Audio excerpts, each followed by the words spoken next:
आज हिँड्दैछु म दो बाटोमा साथ कसैको छैन कति रोएँ अन्धकार रातहरूमा तर आँसु पुस्ने हात कसैको पाइन पीडाले मन जलेको बेलामा बिसाउने एउटा चौतारा पाइन म सक्दिनँ यसरी दिनदिनै मरेर बाँच्न त्यसैले समाजलाई गुहार्दैछु तर मद्दत गर्ने हात कसैले पहिले आउँदैन स्वार्थी समाज यो स्वार्थी मानव मुखबाट ठिक तर भित्रबाट बिथिक मानवीय सोच त्यहाँ दिनदिनै कुहिँदैछ मान्छे बाहिरबाट जति सुगन्धित भित्रबाट त्यति नै गनाउँछ मान्छेको रूप बन्दैछ रूप बाहिरबाट नका पनि भित्रबाट दानवीय रूप संसार एकदम विचित्र छ यहाँ यस्तो पनि हुन्छ कोही मान्छे बाहिरबाट जति हाँस्छ त्यो भित्रबाट त्यति नै रुन्छ संसार एकदम विचित्र छ यहाँ यस्तो पनि हुन्छ कोही मान्छे बाहिरबाट जति हाँस्छ त्यो भित्रबाट त्यति नै रुन्छ एउटा स्यालको जिन्दगी चतुराई गरेर जिउनु तैपनि बाघले भेटे पनि मारिदिन्छ मैले भन्नुको अर्थ यहाँ यस्तो मानिसहरू पनि छन् जुन हँसले रमाउँछन् हरेक दिन जसो आफ्नो जीवन सुखमयमा बिताउँछन् मर्सिडिज फरारी कार चढेर हिँड्छन् खानेकुराको भण्डार खान मन लागेन भने प्याक दिन्छन् तर कोही मान्छे खान नपाएर भोको पेट सुत्छ गरिबीको जीवन सधैँ दुःख आँसु पीडामा नै डुब्छ एउटा फोहोरमा जन्मेको मान्छे फोहोरमा नै मर्छ किनकि पैसा नै रहेछ जिन्दगी यहाँ एउटा मान्छेले अर्को मान्छेलाई चिन्दैन मान्छेले मान्छेलाई कुल्चिन्छ गरिबलाई धनीले कहिले पनि भाव दिँदैन गरिबलाई उनीहरूले जहिले पनि आफ्नो दासी बनाएर राख्छ समाजमा विचित्र रूपमा जिउनु पर्छ त्यसैले होला उनीहरू बाहिरबाट देखावटी हाँस्छन् अनि भित्रबाट रुन्छन्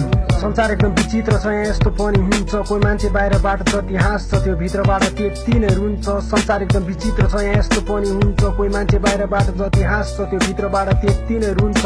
जब म सपनामा झस्केर विपनामा उठ्छु खाटबाट निन्द्राको संसार त्यागी म असली संसारलाई निहेल्छु तर यहाँ सबै देख्छु झुटो बनावटी संसार बनावटी मानिस अनि बनावटी विचार चलचित्रमा ठिकै छ हिरोले हिरोइनलाई बचाएकै छ उता समाज सेवा गर्न पनि भ्याकै छ तर यहाँ मान्छेले वास्तविक रूपमा जीवन जिउन जानेकै छैन पैसा पैसा भन्छन् पैसाको पछि दौडिन्छन् आखिर के लुकेको छ पैसामा त्यो त कागजको टुक्रा हो सलाई कोरिदियो भने पलभरिमै खरानी हुन्छ त्यसैले पैसाको पछाडि होइन मानवताको पछाडि दौडाउनु के सही के गलत भनी मूल्याङ्कन गर्न सिक्नु सहयोगको भावना राख्नु हिम्मत हारेकालाई हिम्मत उठाइदेऊ निराशालाई हाँस देऊ लडेकालाई उठाइदेऊ भोको पेटलाई भरिदेऊ अनि हेर्नु तिमी चलचित्र होइन तिमी वास्तविक हिरो हुनेछौ तिमी